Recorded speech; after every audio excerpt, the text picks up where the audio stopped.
Pessoal, bom dia. Concluindo as doenças parasitárias, agora a gente vai entrar, bom dia, na leishmaniose, certo?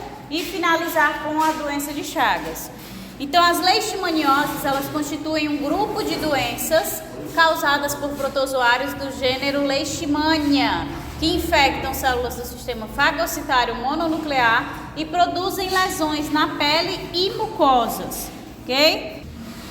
Então, essas leishmanias, elas podem infectar o sistema fagocitário mononuclear e produzir lesões tanto na pele ou nas mucosas, que é o que a gente conhece como a doença leishmaniose tegumentar. E também ela pode afetar órgãos internos, que é a que a gente conhece por leishmaniose visceral, certo? As leishmanioses acometem cerca de 1,5 milhões de pessoas por ano, 12 milhões apresentam alguma forma da doença e 350 milhões estão expostas em todo o mundo. As previsões de controle, mesmo a longo prazo, são bem pessimistas, tá? A tendência é que aumente o número de casos. Então, possuem uma forma potencialmente mortal, que é a leishmaniose visceral, e uma cutânea ou mucoide, que é a leishmaniose tegumentar, que não é letal, mas ela pode acarretar em mutilações até mesmo fétidas, né? Com características de decomposição mesmo. Então, a gente vai ver os estágios em que se chega até esse ponto. Então, especificamente a leishmaniose tegumentar, né, que também pode ser chamada de leishmaniose tegumentar americana, causa lesões na pele, que são úlceras profundas, únicas ou múltiplas, em áreas expostas e é causada por várias espécies de leishmania e transmitida por vários flebótomos. Aqui no Brasil a gente tem a leishmania brasiliensis, mas na Índia, no continente africano, tem vários outros tipos de leishmanias que causam a mesma doença, certo? Então, as lesões da leishmaniose tegumentar são destrutivas e progressivas, ocasionando danos estéticos e funcionais, sobretudo na região da face, afetando principalmente o nariz e a boca, tá? Então, a espúndia ou úlcera de Bauru, que é a causada pela Leishmania brasiliensis, gera uma pequena pápula inicialmente no momento em que há a infecção, né? E o que é essa pápula? Nada mais é que houve ali a picada do mosquito, ou seja, ele injetou as leishmanias e aí iniciou uma resposta inflamatória naquele local. Essa resposta é mediada principalmente por macrófagos. E aí o que é que acontece no caso da leishmaniose? Essas leishmanias, elas se instalam dentro dos macrófagos para fugir da resposta imune do hospedeiro e ficar ali dentro conseguindo se proliferar. Então isso acaba criando essa pequena pápula, que é uma estrutura que tem características inflamatórias, mas ela é bem dura, bem rígida, tá? Porque são esses macrófagos repletos de leishmanias que continuam a se proliferar dentro deles. E aí, esses macrófagos repletos de leishmanias, eles vão ser cercados por linfócitos, que obviamente nem todos irão conseguir adentrar os macrófagos, então os que ficaram vão ter essa resposta da imunidade adquirida. E se esses linfócitos não conseguirem destruir as que restaram do lado externo, a lesão vai se expandir, vai necrosar, abrindo uma úlcera e as leishmanias, elas começam a escassear, não que a gente consiga visualizar, mas o aspecto da ferida aberta, da ulceração, ela tem essa escasseação dessas leishmanias, tá?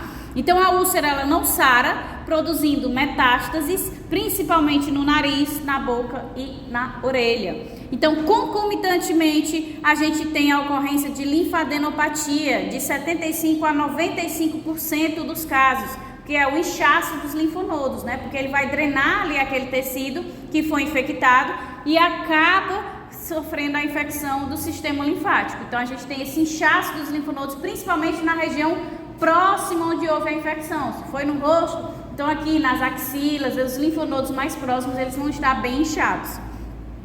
O diagnóstico pode ser mediante, né, teste com antígeno, anticorpo, DELISA, a punção ou a raspagem da lesão e submissão à reação de Montenegro, que é uma reação que contém um antígeno de leishmania, que vai responder, que contém um anticorpo para o antígeno de leishmania, que causa uma resposta rápida. Então, na pessoa que tem leishmaniose tegumentar especificamente, tá? Na visceral, ele já não vai ser tão eficiente. Então, na tegumentar, quando a pessoa tem, ela já dá um teste, uma reação de Montenegro positiva, certo? Então, o mais eficiente, ou essa reação de Montenegro para a leishmaniose tegumentar, certo? Não para a visceral.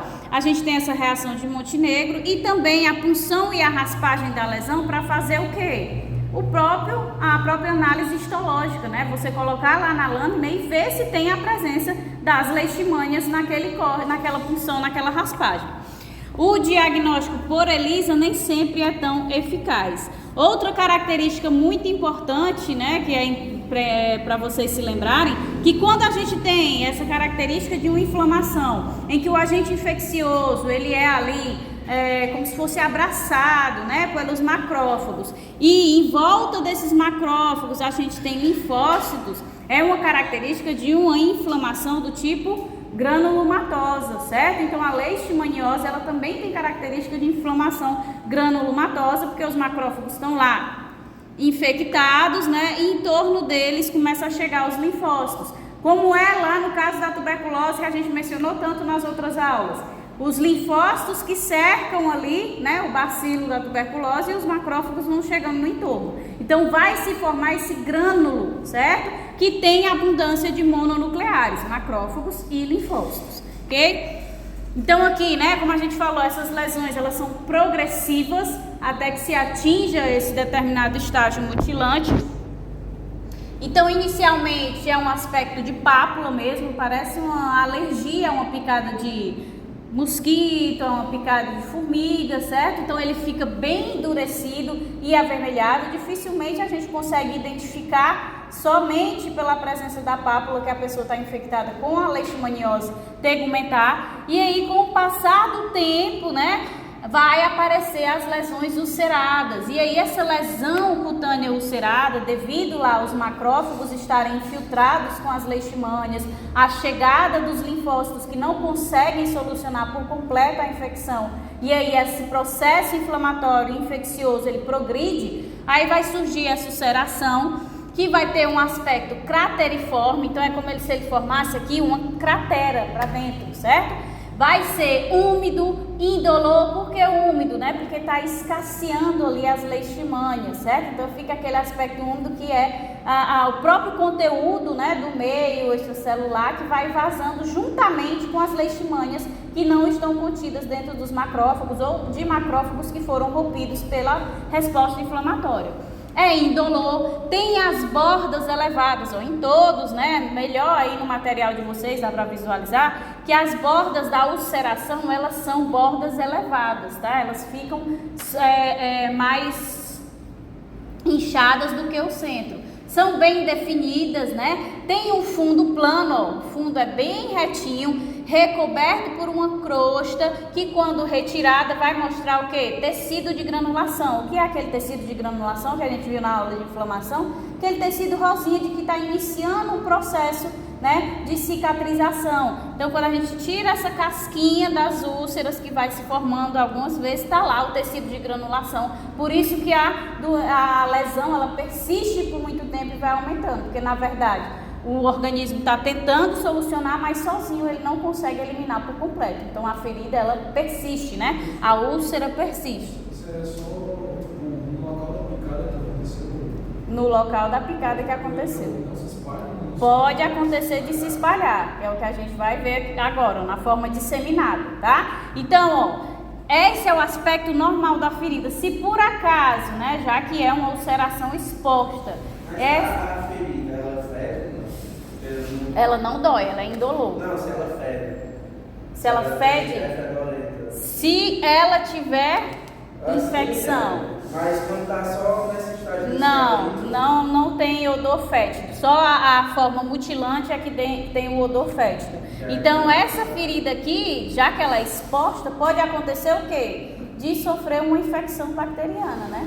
E aí, se tiver uma infecção bacteriana, vai se formar o pus e vai ter o odor associado a essa fase ainda de ulceração. Ainda não é a forma mutilante, certo?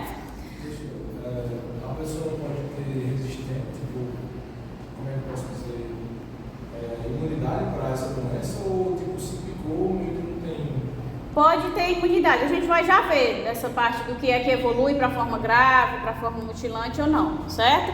Então, a segunda forma, né, isso aqui é a formação da ulceração, a maioria das pessoas já vai procurar, né, a unidade básica de saúde para iniciar o tratamento. Se a pessoa não procura, o que pode acontecer também em organismos, né, imunodeprimidos, a pessoa que não está com um sistema imunológico muito bom, pode ocorrer a forma disseminada, em que as leishmanias elas se espalham para o corpo todo. E aí tem um aspecto de mais de dezenas a mais de 700 lesões por todo o corpo do organismo, só que é difícil de identificar por quê? Porque ela tem um aspecto acneiforme, né? Então ela parece aquelas pessoas que têm muitas espinhas. Aí as que ulceram, né, que vão abrindo e tendo esse aspecto úmido, a pessoa pensa que é a espinha que está estourando, né, vamos colocar assim. Então tem essa pessoa na testa, no corpo todo, ele tem como se fosse uma pessoa cheia de espinhas. E na realidade não, na realidade ele está infectado pela leishmaniose tegumentar. Tem aquela pele mesmo toda enrugada, castigada, como se fosse espinhas. E nós temos aqui a forma mutilante, que é quando já progrediu bastante, já está por um processo infeccioso por outros micro-organismos, e aí começa a ter esse processo de perda total da função aqui, ó, principalmente, né, como a gente falou, vai atingir o nariz, a boca e as orelhas. Então começa a ter a perda mesmo de todo o tecido, tudo vai necrosando ao redor, e aí o processo inflamatório que vai acompanhando vai gerando mais lesão ainda em torno. E por fim, além dessa parte que a gente vê que claramente afeta o tecido cutâneo, né, que é o mais comum da leishmaniose tegumentar, a gente também pode ter as leishmanias afetando as mucosas, né? Então dela vir só aqui ter contato com a parte cutânea, ela vai pode gerar todos esses tipos de lesões. Mas ela também pode afetar aqui a parte mucocutânea do organismo, gerando essa forma que a gente chama de mucocutânea, e vai afetar a mucosa, principalmente a mucosa nasal, e quando ela afeta, começa a se proliferar na mucosa nasal, ela começa a degradar a cartilagem, né? O septo nasal. Aí a pessoa perde o septo nasal e o que é que ela faz? Sem o septo, o nariz cai e fica todo sem sustentação. Então por isso que fica é o que se chama de nariz de anta, né? Que a pessoa perde a sustentação aqui, ó, completamente sem o septo, já foi tudo necrosado, já perdeu todas as estruturas de sustentação. Professor, ele está inchado assim quando o bebê, O dentro, como é que tá? O processo inflamatório aí está tentando resolver de todo jeito, mas como eles estão dentro dos macrófagos bem protegidinhos, fica difícil solucionar a proliferação deles dentro do organismo. Tem algum motivo que ela tem essa manifestação assim? Porque não necessariamente pode ser aqui, mas ele vai manifestar aqui. Tem, mas também não, olha aqui, isso aqui é na perna, isso aqui é na mão, pode começar a lesão na região da picada, entendeu? Mas onde ela vai afetar, quando ela chegar no sangue, né, e se espalhar, aí ela tem uma preferência pela mucosa nasal, né, da boca, por causa da temperatura, né? Tá em contato com o meio externo, que tem uma temperatura mais amena do que a temperatura interna do corpo, ok?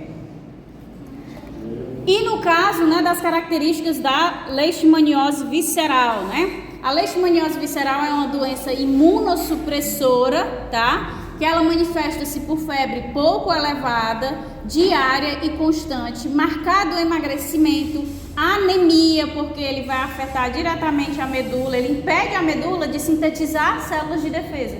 Então, por mais que o organismo ele queira ir lá combater o agente parasitário, o agente agressor, ele não consegue, porque ele está impedindo, através de alguns receptores, a síntese das células de defesa pela medula. Então, consequentemente, por que ela é chamada de uma doença imunossupressora? Porque se eu não estou produzindo células de defesa, eu estou diminuindo a capacidade de resposta do meu sistema imune. E quem tem essa capacidade de fazer isso é uma substância, é um organismo que é imunossupressor. Então ele vai lá afetar essa medula, reduzindo a síntese das células de defesa, bem como os eritrócitos, né? Por isso que a gente tem anemia. E tem um grande aumento do baço e do fígado, né? Que é o que a gente conhece pela hepatoesplenomegalia, tá? Então ele vai afetar esses órgãos e aí começa a resposta inflamatória, o edema e a gente tem um inchaço. Então é grave em crianças, né, que na maioria das vezes acaba evoluindo para a morte. Aí qual o raciocínio que tem para esse aumento do baço do fígado? Ele vai atacar as células também. Não é porque ele está gerando lesões, no caso, me referindo agora a tegumentar, lesões aqui, as lesões ulceradas que a gente está visualizando, que ele não possa estar afetando outras regiões do corpo, só que em menor intensidade. Como a visceral ela é voltada para os tecidos viscerais, principalmente o fígado, o baço, ela vai gerar um processo inflamatório neles. Vai chegar a leishmania, vai atacar as células, se está necrosando essas células, vai gerar processo inflamatório, vai gerar edema, vai gerar inchaço, certo? Mas pode afetar o corpo todo, certo? No Brasil, a leishmaniose visceral é causada pela Leishmania chagas e na Euroásia pela Leishmania donovani.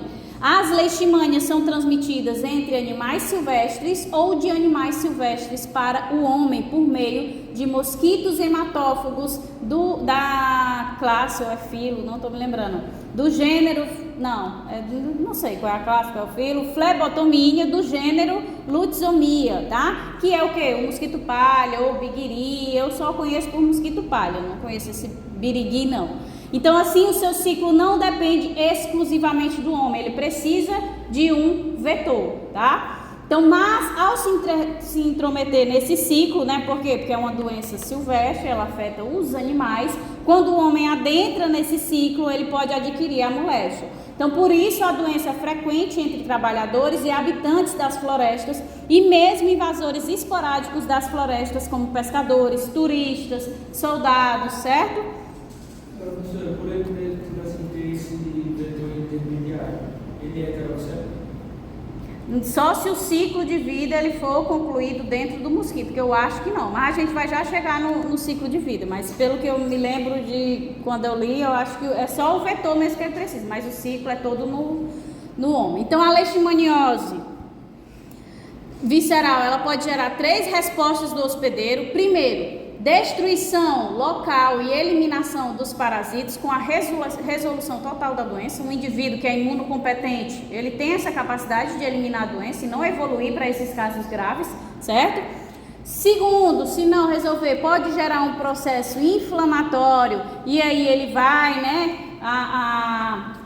infectar os macrófagos, ficar ali dentro num período de latência, de dormência, até o momento em que o indivíduo passe por uma imunossupressão ou imunodepressão, devido a qualquer coisa.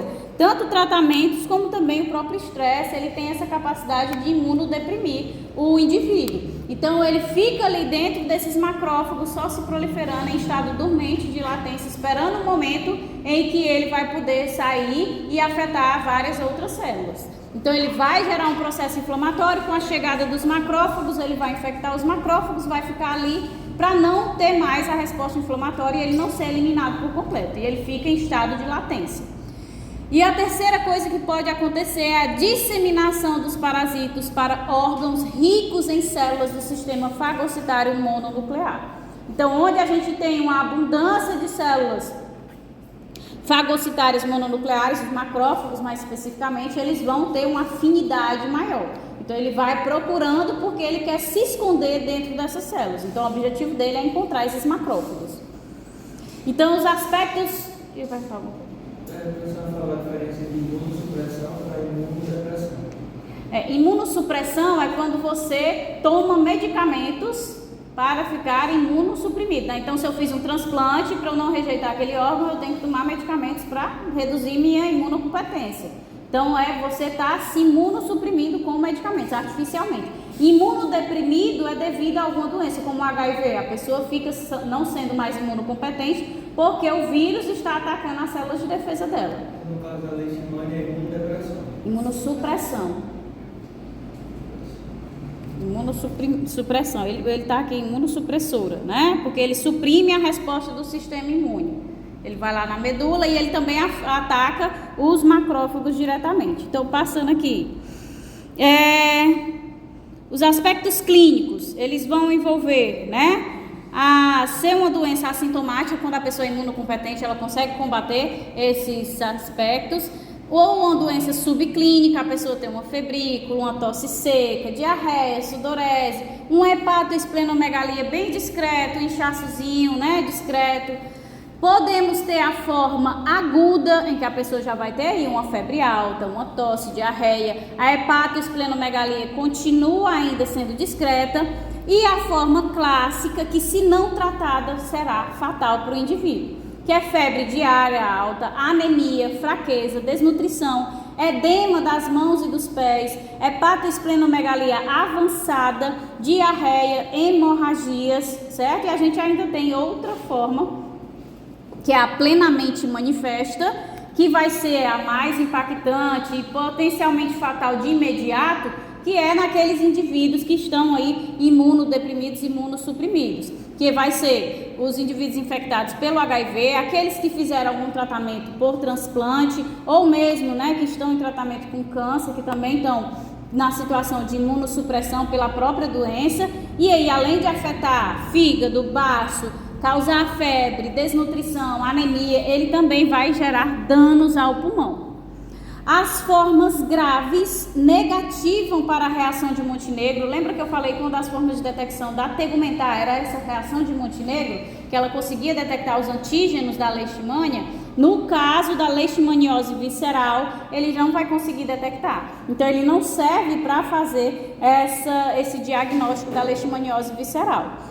Então, o diagnóstico vai envolver ELISA, PCR, mas o principal, o mais eficaz que se utiliza para a detecção, para se ter certeza de que é uma leishmaniose visceral, é a cultura, né? Você faz uma raspagem lá, uma biópsia de determinado órgão que esteja afetado, o fígado, por exemplo, o baço, que estão inchados. Você faz a biópsia, vai fazer a cultura daqueles micro-organismos e depois vai fazer a inoculação em animais suscetíveis. Terrível, totalmente antiético, né? Mas se faz isso, né? Faz a inoculação nos animais suscetíveis para ver se de fato aquela ali é a leishmania que causa a leishmaniose visceral. É o método mais eficaz que a gente tem de diagnóstico, certo? Então, quando a gente está, né, na fase mais grave, a gente observa essa hepatoesplenomegalia. Por isso, quando o médico ele pega as criancinhas, ele já faz esse desenho aqui para ver quão inchado está o fígado e o baço da criança. Essa leishmaniose visceral nada mais é do que a doença que a gente conhece por calazar, né, dos cachorrinhos. Então, esse mosquito, ele contribui para o processo de infecção. Por quê? Porque a saliva dele é rica em enzimas que inibem o sistema do complemento. Então, as vias que o sistema do complemento utiliza para chegar lá na MAC, né, que é aquele complexo de perfuração que destrói a célula, inclusive as células dos parasitos, ele não vai funcionar. Porque esse mosquito tem as enzimas que inibem a ação das vias do sistema do complemento. Então, a única coisa que acontece é estar lá as opsoninas do sistema do complemento, as proteínas que servem como marcadoras, e vão marcar aquele parasito. Mas as outras vias que culminam na formação do complexo do poro nuclear das células, ela não vai ser formada. Então, a gente já tem uma redução aí, né, de uma resposta imune que poderia estar combatendo aquela infecção, certo? O cachorro ele pode passar diretamente não, só pelo mosquito. Mas infelizmente eu acho muito arriscado. Eu já tive um cachorrinho, eu era doida por ele, eu dizia que se ele pegasse eu não matava nem a pau. Mas depois de tanto estudar, eu acho que... Mas tem tratamento, inclusive do seu escola, tratamento também. Dos cachorros? Sim, você mencionou. Dos cachorros, é? Mas é um tratamento muito... É muito longo, é. E o cachorro sofre muito, aí eles aconselham sacrificar. Ele sofre muito, é por quê? Porque a doença vai progredindo e o tratamento tipo, é demorado. Aí ele vai... Eu acho que fica 5 anos, até... E ele fica todo ferido. As feridas, né? Tem. Fica não? Se fizer fácil, se estiver fazendo tratamento... não. Não, se tiver desenvolvendo a doença... O tratamento diminui, mas Não impede. as feridas. Aí fica preguiça de toda comida, né? Ai, meu Deus. É melhor sacrificar mesmo. Então, gente, aqui, né? o que é que acontece, né? Por que que a gente tem logo um inchaço do fígado, né? Porque essas leishmanias, elas têm uma atração pelas células de Kupfer. O que são as células de Kupfer? São os macrófagos do fígado, né?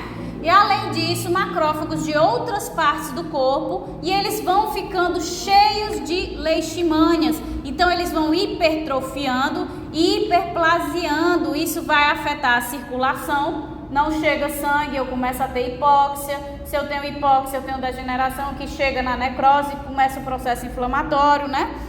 Além disso, essa infecção, ela é crônica, ele persiste. Por quê? Porque ele está escondido ali dentro do macrófago. Se morrer um que está infectando, se ele conseguiu eliminar o sistema imune, então ele vai estourar lá de dentro de um macrófago para reiniciar o processo de infecção. Então essa infecção gera uma inflamação crônica, né? Então além disso, além da gente ter esse bloqueio da circulação que gera necrose, gera danos no fígado, a gente vai ter o processo inflamatório acontecendo que gera o edema e aí acaba comprimindo outros órgãos, e com a inflamação crônica a gente também vai ter a ocorrência de fibrose. Então se está acontecendo fibrose, eu estou substituindo o tecido do fígado funcional por tecido conjuntivo neoformado, que é afuncional para o fígado. Então ele inicia a perda de funcionalidade do fígado, e vocês sabem que o fígado ele desempenha as mais diversas funções metabólicas dentro do nosso organismo. Se ele para de funcionar, se ele tem várias partes fibrosadas que não estão funcionando, a gente vai ter um impacto sério no nosso metabolismo, ou seja, na manutenção da nossa sobrevivência, tá? Então esses hepatócitos, eles acabam ficando cheios de leishmanias, que vai também causar a inflamação aguda, o edema. Por quê? Porque eu estou falando aqui de infecção por essas leishmanias dos macrófagos principalmente. Significa que elas não estão infeccionando outras células do fígado, outras células do corpo? Não, elas também estão lá, entre outras células, infectando, gerando inflamação aguda que gera o edema. E aí, se a gente tem um edema generalizado, a gente pode levar até o indivíduo ao choque, certo? Então, vamos ver aqui como é que funciona esse ciclo, né? Então, a gente é um parasita heteroxeno, certo? Que eu estou vendo aqui já que parte do ciclo dele é efetuado dentro do intestino do mosquito. Então, vamos lá. O que é que acontece? O mosquito contaminado com as promastigotas da leishmania, ele injeta aqui no indivíduo, quando ele faz a picada, né? Ele injeta essas leishmanias, especificamente na forma promastigotas, no sangue do indivíduo. Por que que ele consegue? Quando ele chega no sangue, né? A resposta, ela não vai ser tão intensa na resposta imune. Por quê? Porque na saliva do mosquito, né? Do mosquito palha, vão ter enzimas que vão inibir a ativação das vias do sistema do complemento. Então não vai ter a formação do complexo de perfuração do sistema do complemento. No máximo, nós temos as proteínas livres do sistema do complemento, sem formar os complexos, opsonizando esses promastigotas. Mas aí a gente reduz drasticamente a efetividade da resposta do sistema do complemento. Beleza. Esses promastigotas, eles vão ser fagocitados por macrófagos, né? Que são células flageladas. Quando eles entram no organismo, os promastigotas, eles são flagelados. Então, eles adentram nos macrófagos e lá dentro, eles perdem o flagelo e de promastigotas, eles são transformados em amastigotas. E aí, o que é que acontece? Eles têm vários mecanismos, né, para evitar a degradação e a disseminação pelos macrófagos lá dentro dele. Então, o macrófago não consegue destruir esses amastigotas e eles vão só se multiplicando. Multiplicação desses amastigotas, tá?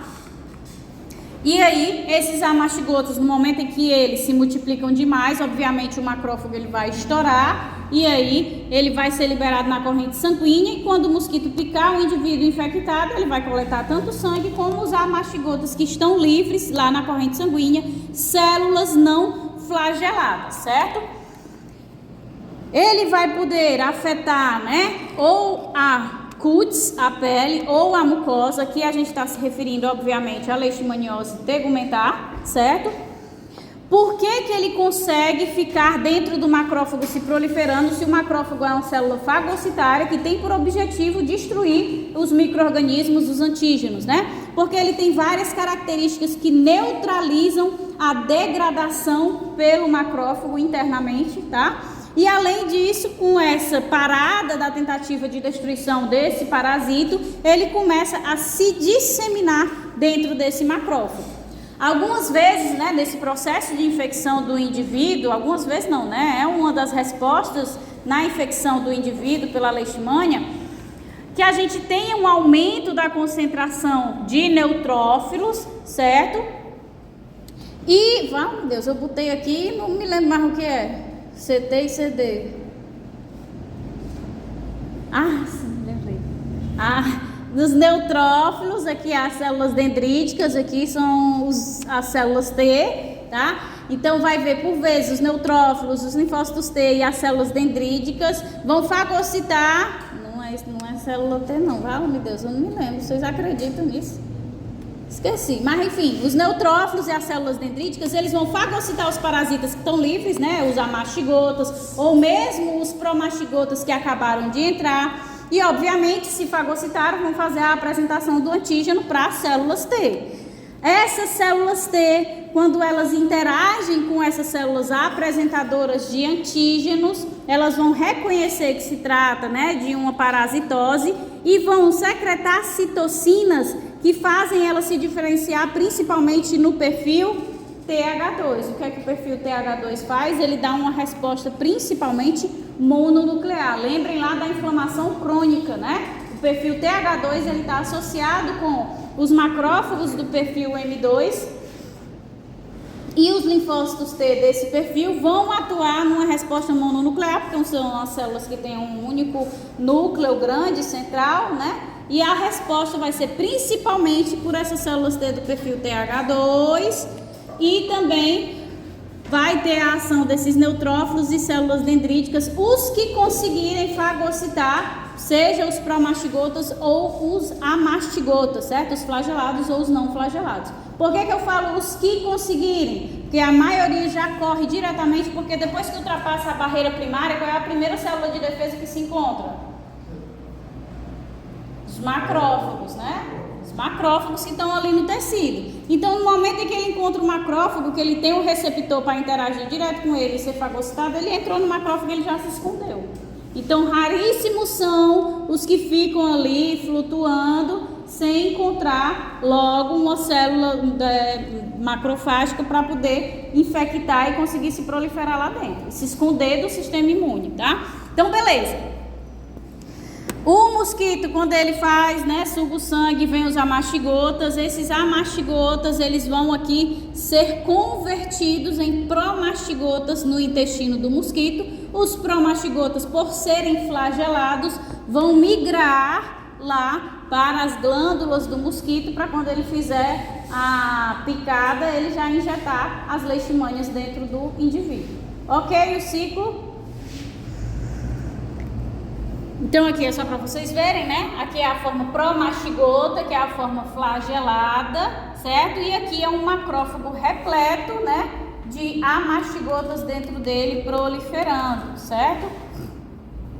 Aqui a gente tem a abundância de mononucleares, que é a característica, né? Vamos ter vários macrófagos invadidos, que não dá pra gente determinar que é esse, tá? Então a gente tem vários macrófagos invadidos, que eles estão só amplificados aqui, ó. São esses, tem vários amastigotazinhos dentro deles. E a gente também vai ter a presença de qual célula, que é a principal célula de defesa, que é o linfócito T do perfil TH2, tá? Então a gente tem a abundância dos mononucleares, linfócitos T do perfil TH2 e também os macrófagos, mas os macrófagos, né, infectados, ajudando na proliferação dessas leishmanias.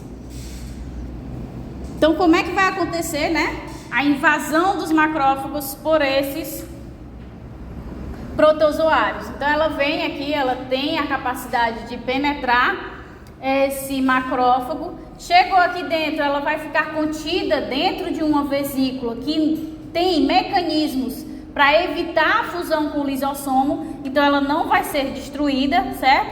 E aí vai passar, né? Vai perder o flagelo para se transformar em amastigotas, certo? E começa a replicação até o momento em que ele pode ser liberado aí para o organismo.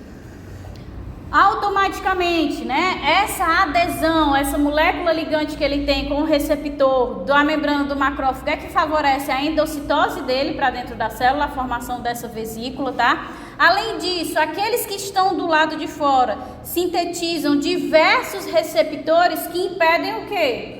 Todos os mecanismos de destruição que o macrófago efetua. Não é só o lisossomo se fundindo com a vesícula que vai degradar o micro-organismo, não. Ele também produz o quê? O macrófago, que a gente viu lá na nossa aula de imunologia do outro semestre. Ele produz espécies reativas de nitrogênio, espécies reativas de oxigênio, certo? Então, nada disso vai ser produzido, por quê? Porque essas moléculas aqui, ó, que são secretadas pela própria leishmania, estão se ligando a esses receptores e inibindo todas essas vias. Então, o macrófago ele fica ali funcionando só para suprir as necessidades da leishmania. Ele não efetua as suas funções de fagocitose, de destruição de determinados micro-organismos, tá? Então, a gente tem bloqueio, né, da ativação da PKC, que ativa diversas vias, é uma quinase, bloqueio na produção do óxido nítrico, tá? Que são as espécies reativas de oxigênio. Vai ter supressão da expressão do gene da interleucina 1B, que também está relacionada a essa resposta. Bloqueio da fusão desse vacúolo parasitóforo com o lisossomo, então impede de todas as formas que ocorra a destruição da leishmania. E aí ela começa a se proliferar, depois que ela se converte numa mastigota, para poder em determinado momento, quando estiver muito cheio, explodir e liberar esses amastigotas para infectarem outras células, ok? Então a situação geral no Brasil ela é séria. Calcula-se que nos últimos 15 anos o número de casos de leishmaniose tegumentar tenha dobrado. Claro que a gente também deve associar, né, a melhora dos métodos de diagnóstico e de detecção, mas a tendência é claramente no sentido do aumento dos casos por duas razões. O controle da leishmaniose tegumentar é praticamente impossível, tá? E o seu tratamento é complicadíssimo e pouco eficaz, tá? O tratamento ele é baseado em antimoniais e diamidinas aromáticas e nos casos mais graves a anfotericina, que ataca a membrana do parasita. Se ele ataca a membrana, ele ataca qualquer membrana, né? Então são medicamentos extremamente citotóxicos. Então vão causar danos, é como se a pessoa estivesse fazendo um tratamento de câncer, que vai atacar todas as células do corpo dela, porque ele ataca a membrana. Todavia, essas drogas são extremamente tóxicas em uso prolongado, né? Citotóxicas e também geram uma resposta inflamatória e frequentemente elas estão em falta ainda por cima, né? Então, outro grande problema é o seu diagnóstico, que depende de métodos complementares imunológicos e moleculares que nem sempre estão disponíveis. A reação de Montenegro, que é eficaz, nem sempre está disponível no posto de saúde. O teste de ELISA nem sempre está disponível. Fazer a raspagem, a cultura de uma leishmania e depois introduzir um animal suscetível, aí é que é mais difícil ainda. Então, os métodos de diagnóstico, eles não são muito eficazes até hoje, que dificulta esse processo. Então, a probabilidade da gente ter um pico de casos cada vez maior ao longo dos anos é muito elevada, certo? Essa é a previsão dos estudos epidemiológicos. A tegumentar é tão comum quanto a visceral ou ela é menos comum? A tegumentar é mais comum. Mais comum. Então, alguma dúvida, gente, para a gente seguir para Chagas? Então, vamos lá. A doença de Chagas, ou a tripanossomíase americana, é uma zoonose que afeta 18 milhões de pessoas na América Latina. No Brasil, ela está em queda, né? Ainda bem. E mais de 100 milhões de pessoas estão expostas ao risco da infecção. O agente etiológico é o Trypanosoma cruzi, um protozoário flagelado. Seu ciclo evolutivo inclui a passagem obrigatória por hospedeiros de várias classes de mamíferos, inclusive o homem e insetos hematófagos barbeiros da família Triatomidae, né, que é o barbeiro.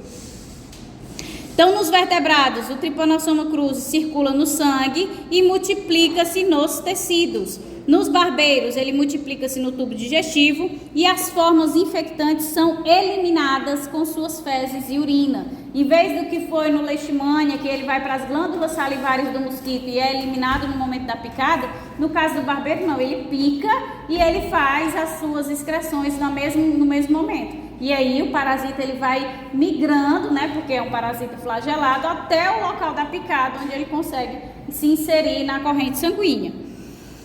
Então, a transmissão da infecção ocorre principalmente pela deposição de fezes do vetor sobre a picada. Mas, obviamente, nós também podemos ter infecção através da transfusão sanguínea, transmissão congênita via transplacentária, né? A transplante. E a gente teve um surto aí, não me lembro qual foi o nome, que a gente também teve a infecção aumentando por conta de açaí contaminado. O pessoal pegava o açaí quando ia triturar, né? Triturava o mosquito junto com os parasitas. E aí várias pessoas acabaram se infectando, certo? Então, a adesão e a penetração do parasita nas células do hospedeiro ocorrem por lectinas dos parasitos que se ligam a receptores da célula hospedeira. Então, ele só vai conseguir infectar a célula hospedeira porque, infelizmente, as nossas células possuem um receptor para a lectina que ele tem. Se não tivesse esse receptor, ele não conseguiria, tá? Então, além disso, ele tem um sistema proteolítico que favorece maior adesão. Então, ele degrada ali algumas estruturas da membrana da célula-alvo e ele consegue favorecer a sua interação para a penetração na célula. E o ácido ciálico presente na superfície da célula do hospedeiro ajuda a internalizar o parasita. Ou seja, todos os componentes das nossas células favorecem a ocorrência da doença, tá? Então, no hospedeiro, os tripomastigotas se transformam em amastigotas, similar ao que a gente viu anteriormente, porque eles pertencem à mesma classe, né? Que é dos mastigóforos, os flagelados. Esses amastigotas são gerados por fissão binária, né? O que pode levar à morte da célula hospedeira e dos parasitos. Quando a gente começa esse processo de infecção, pode morrer tanto a célula como o próprio parasito. Então, lembra que a gente acabou de ver lá para a leishmania que podia acontecer 3 coisas, né? Se resolver, ficar em latência e ter a infecção. Aqui também, eu posso ter a morte da célula e dos parasitos e aí eu não vou ter a doença acontecendo. Ou eu posso ter o rompimento da célula e a liberação dos tripomastigotas, epimastigotas e amastigotas. Pode ser liberada qualquer uma das 3 formas, tá? Nem todos os tripomastigotas que adentraram a célula vão se converter, se diferenciar em amastigotas. Eles podem se diferenciar em outra estrutura que é chamada de epimastigotas e também podem, obviamente, se transformar nos amastigotas. Ambos não, né? Que são mais de 2. Então, todos os 3 inibem a C3 do sistema do complemento e continuam a se proliferar, certo? Eles têm essa capacidade de inibir a nossa resposta imune. Esses tripomastigotas conseguem chegar à circulação e atingem, em especial, o coração, a circulação sistêmica, o sistema nervoso, o sistema digestivo e também podem acabar afetando os pulmões. Isso vai gerar o quê? Quando ele gera essa infecção das células de todos esses sistemas, vai gerar um processo inflamatório, né? Que vai ter abundância tanto de polimorfonucleares, ou seja, eu tenho neutrófilos, eu tenho basófilos, eu tenho todas as células que têm o núcleo lobulado, mais o núcleo atuando nesse processo inflamatório, mas eu também tenho a presença dos mononucleares, tá? Eu vou ter macrófagos, vou ter linfócitos atuando nesse processo inflamatório. Esse ciclo, quando ele se termina, né? Quando termina o ciclo aí de diferenciação, de proliferação completa do organismo, quando ele chega a um determinado limite de proliferação dentro da célula, essa célula vai se romper, liberando uma quantidade cavalar desses parasitos na circulação sanguínea para poder fazer a infecção aí em outras regiões. E a gente vai já ver que a doença de Chagas ela é caracterizada principalmente por 2 fases. Uma fase aguda, que vai gerar uma inflamação aguda, e a outra fase que a gente vai já discutir, mas a gente vai ver direitinho, tá?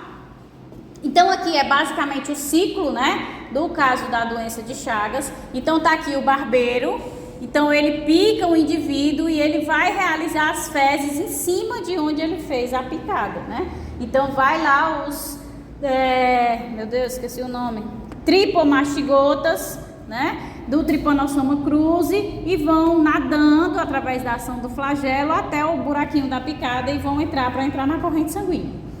Quando eles chegam na corrente sanguínea, eles vão invadir as células, onde eles vão se transformar em amastigotas. Esses amastigotas é que ficam aí se proliferando através da fissão binária, a reprodução assexuada. Em determinado momento, eles vão se romper dessas células, sendo liberados. E o que é que eu quero destacar aqui para vocês que a gente mencionou? Alguns deles podem se converter, depois da proliferação, em tripomastigotas novamente, outros podem se converter na forma de epimastigotas, que são formas dormentes, e outros podem permanecer na forma de amastigotas, tá? Então esses amastigotas vão se transformar nos tripomastigotas e vão destruir a célula e vão ser liberados na corrente sanguínea, certo? Esses tripomastigotas é que vão ser aqui ingeridos pelo barbeiro que picar a pessoa infectada agora, e lá no intestino do inseto eles vão se proliferar, certo? Para ser liberado nas fezes do mosquito na próxima picada. Então, dentro do organismo, esses tripanossomas, eles vão invadir várias células diferentes, né? Vão se replicar em vários sistemas. Então, a gente viu que pode afetar o coração, a circulação sistêmica, o sistema nervoso, os pulmões, o sistema digestivo. Por isso que a gente tem na segunda fase as doenças que afetam o coração, né? Que é a cardíaca. Temos das megas, que afetam o intestino, e temos as mistas, que afetam os dois. Porque ele pode se espalhar pelo organismo todo. Nesse sistema, além da proliferação pelos amastigotas, alguns deles também podem se converter nos epimastigotas, que ficam ali dormentes, esperando o momento certo de se proliferar quando a resposta imune ela tiver menos eficiente, tá? Então aqui a gente tem a infecção, né, pelo Trypanosoma cruzi. Quando ele entra no organismo, ele vai gerar a fase aguda, a primeira fase, que a gente já pode ter. Esqueci de passar tudo. Aí na fase aguda pode evoluir para cura, certo? E em alguns casos pode ter agravos e acabar evoluindo para a morte. Então nessa fase aguda ela vai poder ser assintomática, certo? Ou ela vai poder ser sintomática. Com o tempo, com a progressão da doença, ela evolui para a fase crônica, que tem uma forma chamada de indeterminada, certo? Que é 50 a 70% dos casos, que a gente na maioria das vezes não detecta. O indivíduo vai lá e faz um exame aleatório e acaba sabendo que está infectado há bastante tempo. E nós temos as formas clínicas, que vão ser aquelas mais graves, que é a cardíaca, a digestiva e a mista, que vão ter os impactos mais graves dentro do organismo, tá? Então tem que ter uma evolução temporal para que a gente tenha as formas mais graves da doença de Chagas. Então, à medida que a infecção evolui, o número de parasitas ele vai reduzir, certo? Porque a gente está tendo a nossa resposta imune tentando ali combater aqueles parasitas. Ele não está dentro do macrófago, ele não está se escondendo, ele está infectando as células de modo geral, certo? Então ele acaba tendo um antígeno dele sendo apresentado por um linfócito, ele acaba circulando ali na corrente sanguínea e sendo pego por uma célula fagocitária. Então a carga desses parasitas ela vai reduzir. Mas ele persiste por muito tempo por conta dessa capacidade proliferativa, e aí, como ele persiste por muito tempo, ele prolonga a duração da doença. Então a gente entra na fase crônica, não mais aguda, em que a gente vai ter a ocorrência, obviamente, né, da fibrose, porque se é uma fase crônica, vai ter associação com inflamação crônica, tá? A participação da hipersensibilidade tardia e da autoimunidade na patogênese. O que é que isso significa, professora? Algumas vezes, quando ele persiste muito tempo dentro do organismo, ele passa a expressar nas suas membranas antígenos muito similares aos antígenos próprios do organismo. Então, o organismo, na tentativa de eliminar o parasita, né, que é uma reação de hipersensibilidade do tipo 3, ele acaba eliminando também as células normais do organismo. Então, o dano ele vai se exacerbando por conta desse mimetismo entre os antígenos do parasita e da célula do hospedeiro. principalmente onde linfócitos sensibilizados ao Trypanosoma cruzi exercem in vitro ação citotóxica sobre células musculares cardíacas, né?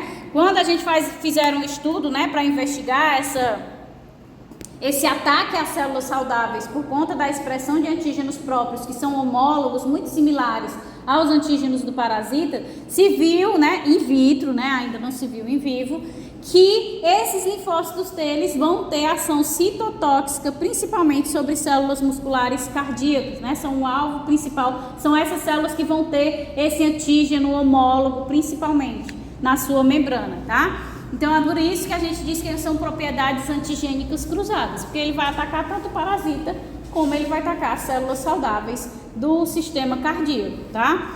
O protozoário vai usar qualquer tipo de célula ou tem mais específico? Qualquer tipo de célula, mas ele tem uma preferência, né? Por exemplo, se ele tiver a preferência pela cardíaca, que dos casos clínicos é de 80% a 90% dos casos, aí ele vai encontrar o substrato preferido dele. Mas algumas vezes ele quer ficar no sistema digestivo, né? Que é quando a gente tem as megas, né? Que tudo fica inchado na pessoa, mas é só de 5% a 10% dos casos. Então a gente tem variações genéticas dentro da mesma espécie do parasita que faz com que ela acarrete uma forma indeterminada, uma forma clínica dos 3 tipos diferentes, tá? Essa fase aguda aqui, que culmina com a cura, ou que é assintomática, ou que acaba evoluindo para a fase crônica, mas fica na forma indeterminada, ocorre na maioria dos indivíduos. Por quê? Porque a maioria das pessoas é imunocompetente, tá? A gente só vai ter os agravos quando a gente tem aquelas pessoas que estão com o sistema imunológico comprometido. Essa forma ela tem proximidade. Ela está com células, mas não causa nenhuma mudança. Não causa nenhuma sintomatologia, né? Sinais e sintomas da doença. Então aqui, ó, a gente tem essas 2 fases, né? Então essa infecção chagásica, ela apresenta 2 fases bem distintas. A aguda, que foi a primeira que eu mencionei, que pode ser, como a gente viu lá na figurinha, assintomática, que é a maioria dos casos, tá? Ou pode ser sintomática, e a gente já associa com imunodeficiência, né? O sistema imune, ele não está capacitado para combater aquela infecção, que é característica de crianças. Então elas vão apresentar febre, uma conjuntivite unilateral, que é um dos sinais característicos, né, da doença de Chagas, que é o que a gente chama de sinal de Romanin. Chagoma de inoculação. Então esse sinal de Romanin é provavelmente o local onde o barbeiro picou, no olho, certo? Então ele vai causar o processo inflamatório, causa esse inchaço, que é o sinal de Romanin. Mas a gente também pode ter outra estrutura de inchaço no local da picada, que é em outras regiões da pele, que a gente chama de chagoma de inoculação, tá? Outro sinal e sintoma da doença também é a linfadenopatia, que é a drenagem desses tecidos todos infectados vai acabar infeccionando o sistema linfático. Então a gente tem o inchaço dos linfonodos. Temos a hepatoesplenomegalia, né? Miocardite, meningoencefalite, diarreia e anorexia. Por quê? Porque algumas vezes a fase aguda mesmo pode evoluir para a morte do indivíduo. Ele já tem uma imunodeficiência, com a doença ele vai se degradando mais ainda e não consegue combater de forma alguma. O tratamento também não procura a unidade de saúde e acaba evoluindo para a morte, certo? Isso é a primeira... Oi? A senhora pode só repetir o que é esse chagoma de inoculação? Esse chagoma de inoculação é porque o sinal de Romanin, que é um dos sinais, né, que houve a picada pelo barbeiro e tudo mais, é que acontece no olho, é só no olho, tá? Esse chagoma de inoculação é em qualquer outra parte da pele em que houve a picada e a gente tem a formação dessa pápula, desse inchaço inflamatório, é o chagoma de inoculação, que é de qualquer outra parte do corpo, tá? Que também é um sinal da infecção pela doença de Chagas. Isso é a primeira fase, pode ser assintomática ou pode ser sintomática, com todos esses sintomas que podem ser considerados de certa forma graves, né? Meningoencefalite, miocardite, são sintomas graves. Inflamação das meninges, né? E a segunda fase é a forma crônica, quando a doença já está persistindo por muitos anos, evolui para a fase crônica, e essa fase crônica ela pode ser uma forma indeterminada, em que o micro-organismo ele fica ali em latência de 10 a 15 anos, sem causar sinais nem sintomas, por algum motivo algum exame, outra coisa que o indivíduo foi fazer, ele detectou que estava infectado, tá? Então essa forma indeterminada da maioria dos casos, a pessoa nem sabe que está com a doença, ou seja, são indivíduos imunocompetentes, né? Ou, em vez da forma indeterminada, a gente pode ter as formas clínicas, que pode ser a forma cardíaca, que vai causar principalmente miocardite, trombose, hipertrofia associada à insuficiência cardíaca. Então, como o indivíduo ele começa a ter, né, as células lá do coração sendo degradadas, ele começa a ter insuficiência cardíaca. Na busca por tentar compensar essa insuficiência cardíaca, o coração ele começa a hipertrofiar, tá? Então a gente tem essa associação da insuficiência com a hipertrofia. Também temos a arritmia, né? E no caso da arritmia a gente já vê o contrário, vemos a hipotrofia do coração, ele vai ficando bem delgado, fino, para tentar compensar essa arritmia, tentar equilibrar essa frequência cardíaca. Isso é a forma cardíaca, mas a gente também possui dentro das formas clínicas a digestiva, que vai gerar aí um megaesôfago, um megacólon, que é um aumento exagerado, principalmente, obviamente, tem a resposta inflamatória nas células atacadas, que vão gerar edema e inchaço, mas o principal, né, edema gerado dessas estruturas é por dano nos nervos que inervam, né, o esôfago, o colo, o intestino. Então ele começa a lesar os neurônios que chegam nessas estruturas, que a gente sabe que tem a parte, né, de contração involuntária no nosso sistema digestivo. Então eles atacam esses nervos que vão causar um processo inflamatório intenso e aí causam inchaço dessas estruturas. E a outra forma das formas clínicas é a mista, em que a gente vai ter tanto as cardiopatias como as megas simultaneamente, tá? Então, a gestência é fatal em até 10% dos casos graves, né? A maioria com meningoencefalite, quase 100% dos casos são bebês, né, infectados, porque tem um sistema imune bem precário ainda. E o tratamento a gente pode fazer com nifurtimox e benzonidazol, tá? Que foram as primeiras e únicas drogas efetivas para o tratamento da fase aguda. Fora, obviamente, o controle do vetor, mas é muito difícil a gente conseguir controlar a habitação do barbeiro. É só mesmo melhorando as condições de moradia, esse tipo de coisa, para evitar a presença dele, tá? Então aqui, pessoal, vocês veem, ó, o barbeiro, né? Que é esse mosquito aqui. O sinal de Romanin, que é quando o mosquito pica o olho e aí a gente tem esse inchaço generalizado, já é um sinal. Obviamente, se a pessoa pertence à área endêmica, né? Se ela é de uma região em que a gente tem ocorrência de doença de Chagas, outros sinais, uma febrícula, alguma coisa, então a gente já desconfia com o sinal de Romanin, que é infecção pela doença de Chagas. Oi? Mas o inchaço da picada é sempre assim, tipo, muito grande, porque o olho tá muito grande, né? Não, é porque é uma criança, né? Ela não é imunocompetente, mas tem pessoas que são picadas e não só o local da picada. Ele não tem um processo inflamatório grande, porque ela já conseguiu combater, como ele não tem manifestação, é uma doença assintomática, porque o sistema imune dele conseguiu combater, que a maioria dos casos é assintomático, certo? Pergunta, tipo assim, porque é chamado de barbeiro, né? Então é mais como na região da face. É porque normalmente lá o pessoal dorme com as roupas, né, grandes, então ele vem na área que está exposta, a área exposta é a área do rosto, certo? Então aqui é mostrando para vocês as megas, né, então é o megacólon, então o intestino aqui bem dilatado, principalmente por processos inflamatórios de destruição dos nervos que inervam essa região, então fica mesmo, aqui é um bebezinho, ó, infelizmente tá fazendo aí a autópsia ou necrópsia, hein? Agora porque não é necrópsia, porque tem que descobrir a causa, né, da morte. Como é que você sabe que é um bebê? A barriguinha aqui, ó, as perninhas. É uma barriguinha pequena, eu acho. Isso aí tá no livro de vocês. Eu acho que é um bebezinho, porque eu tô vendo aqui um. Eu também acho que é. Eu acho que é um bebezinho. Aí aqui a gente tem o Trypanosoma cruzi, né? Circulando pela corrente sanguínea, que é quando ele infecta as células, ó, essas células aqui são os cardiomiócitos, tá? Que são aquelas células que são interconectadas, então ele infectou uma célula do coração para se proliferar, formando os amastigotas, né? Os tripomastigotas se converteram nos amastigotas, E aqui é aquela característica que eu falei para você, quando a gente tem, né, pelo ataque dessas células cardíacas, uma insuficiência cardíaca, para compensar o coração, ele começa a hipertrofiar para tentar retornar ao normal. E quando a gente tem arritmia, já é o contrário. Vocês estão vendo aqui embaixo, nessa conexão entre os ventrículos, ela praticamente já está quase se rompendo, ela está bem delgada. Então ele começa a ficar mais fino as paredes musculares, porque as células do coração elas estão sendo degradadas.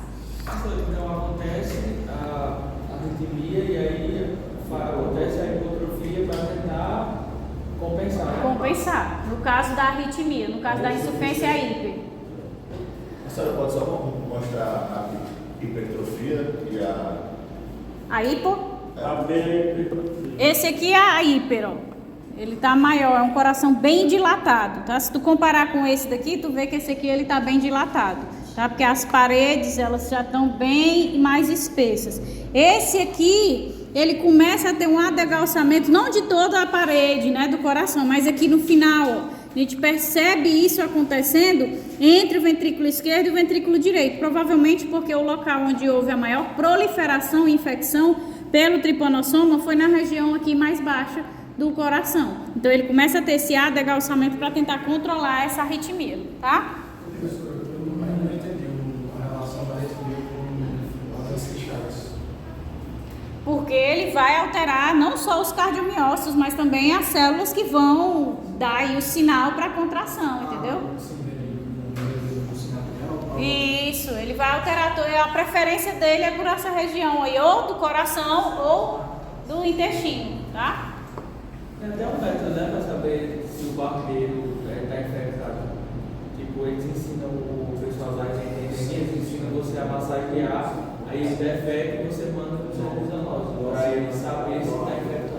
Meu Deus, quem é que vai pegar um mosquito, massagear? Mas eles já ensinaram lá em casa também, eles passaram lá, porque a gente achava mosquito. Meu Deus, tem barbeiro lá. Parecia, a gente mostrou a foto e ele disse que podia ser, mas não tenho certeza. Aí tu não tem como pegar o mosquito e passar assim, na barriga, funciona tipo. Deve pegar e tu pegar Você coleta e manda pro centro de saúde. Meu Deus do céu, olha, pega o mosquito, faça uma massagem na barriguinha dele para ele fazer cocô, gente. Isso é inviável. Pega a luva assim, ó. Vocês fizeram? Não. Então, gente, pra gente concluir, né? Acontece a picada, né? O mosquito ele abre o caminho para a circulação sanguínea, aí ele vai liberar suas fezes no local da picada e o tripanossoma ele vai migrando para o local da picada até chegar na corrente sanguínea. Chegou na corrente sanguínea, ele vai afetar diversas células, vai se converter na forma amastigota ou epimastigota, tá? Que é a forma dormente. Vai se proliferar dentro dessa célula até o momento em que ele rompe a célula, né? Se converte de novo na forma tripomastigota e vai romper aí essa célula para começar a atacar várias outras células, gerando o quê? Um processo de inflamação aguda, que é a fase aguda da doença, que pode evoluir para nada, né? A pessoa conseguiu resolver com seu sistema imune, então ficou assintomático, e algumas vezes a fase aguda, infelizmente, pode evoluir para a morte já nela, principalmente nos imunodeficientes, como as crianças, tá? Essa infecção, ela persiste por muito tempo, ela tem essa característica, né, de passar muito tempo em latência, principalmente através, né, da reserva dentro das células dos epimastigotas. Então ele persiste ali muito tempo, sendo destruído pelo sistema imune, ó, porque o que é liberado aqui no meio não são só os tripomastigotas que vão infectar outras células, não. Também vai ser liberado o quê? Os amastigotas. Obviamente, se está no meio livre, ele vai ter antígenos para serem reconhecidos. Então, esses antígenos serão reconhecidos e aí a resposta imune vai combater a todo custo aquele organismo sempre, né? Um ciclo constante. Esse aqui que está infectando vai se proliferar e vai tendo aí a resposta imune para combater ele. Então, essa infecção é característica de permanecer por muitos anos dentro do indivíduo. Aí o parasita, obviamente, ele vai persistir, na maioria das vezes entrando agora na fase crônica, né, com a passagem desse tempo de 10 a 15 anos. Se o indivíduo não tem nenhum sinal, nenhuma sintomatologia, nada, descobre por sorte mesmo, é porque ele teve a forma indeterminada da fase crônica. Agora, se ele evolui para lesões, né, graves, então ele evolui para as fases clínicas, é onde a gente vai ter ou a fase cardíaca, né, em que a gente tem alterações cardíacas progressivas, a gente pode ter ao mesmo tempo arritmia, pode ter ao mesmo tempo insuficiência, miocardite, né, que é a inflamação constante ali do miocárdio. Então, tudo isso pode estar acontecendo ao mesmo tempo, ou seja, alterações cardíacas progressivas, que é o principal alvo, né, até 90% dos casos clínicos vão evoluir para a forma cardíaca, por isso que a gente conhece a doença de Chagas por ser uma doença que afeta o coração, certo? Que a predominância daqueles que vão para a fase crônica é que acabe afetando o coração, certo? Mas a gente também pode afetar aí o sistema digestivo, gerando as megas e até mesmo a forma mista, né? Que tem tanto afetando o coração como afetando o sistema digestivo. Ok? Oi. O mastigota é a forma infectante. É. Igual a mastigota é o que o mosquito vem e suga. Tá livre na corrente sanguínea e quando... Ele suga e aí quando dá dentro da... Ele suga as células sanguíneas, né? Que estão infectadas. Aí quando ele suga essas células lá dentro dele, essas células se rompem, libera os amastigotos que se convertem nos tripos. Aí a forma que infecta as células são os tripos.